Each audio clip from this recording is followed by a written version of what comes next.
Alors, je vous propose de terminer ce sujet en réconciliant un peu les deux sujets du jour, à savoir à la fois le ciblage et la mesure.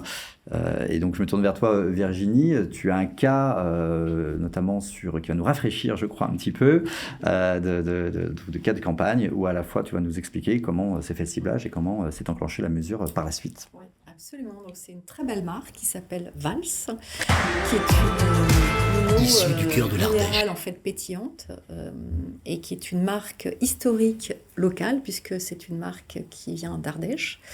C'est aussi, alors ça c'est ma petite casquette les relocalisateurs, mais c'est aussi une PME familiale et qui donc a souhaité communiquer en télévision donc chez nous et qui avait un objectif vraiment évidemment de notoriété, mais aussi surtout d'objectif d'efficacité sur ses ventes, et sur lequel en fait là on a activé deux propositions. D'une part, on va dire du ciblage contextuel, puisqu'en fait ils ont été parrains de France 3 régions sur de la météo. Et on a complété cette proposition avec l'activation finalement de la data locale. Alors la data finalement la plus simple possible qu'on peut activer en télésegmenté, qui est finalement juste la zone locale. Donc en tout cas là pour le cas qui est Vals, c'était Ardèche et Drôme. Donc ça c'est pour la proposition média. Et ce qu'on a voulu démontrer en fait, c'est donc justement si sur cette zone il y avait de l'incrémental de chiffre d'affaires par rapport à ça.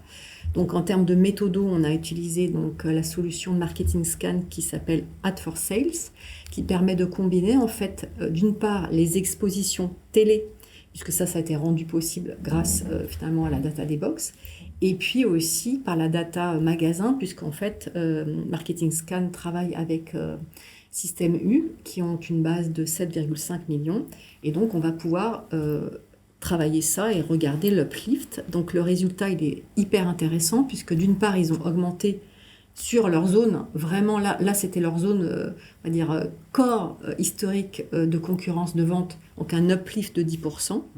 Et puis ce qui était aussi très intéressant, c'est que là-dessus ils ont réussi aussi à recruter, puisqu'il y a sur les clients en tout cas qu'ils ont réussi à augmenter, il y a 30% en fait de nouveaux clients qui sont arrivés sur la marque. Donc voilà, donc le résultat est un bon use case. Et pour moi, en tout cas, ce que je vais retenir de ce cas, c'est que ça démontre aussi la complémentarité que peut apporter la télé-segmentée avec son apport de data en complément de la télé linéaire. Alors dans ce cas-là, c'était du parrainage. Et c'est vrai que moi j'aime à dire qu'en tout cas pour moi, en tout cas l'avenir de la télé segmentée, elle doit passer vraiment par cette proposition de valeur de la complémentarité au sein de nos médias. Au sein de vos médias et globalement, j'allais dire, au sein de tous les médias, ça devient vraiment un média à part entière. Exactement. Et par à la fois son amplitude aujourd'hui et par sa capacité de mesure. Et tu l'as montré, la mesure est différente entre la télé classique et la télé segmentée, avec ses propres KPI qui lui permettent effectivement d'être mieux vendu et puis mieux appréhendé par les annonceurs qui souhaitent y avoir recours. Voilà.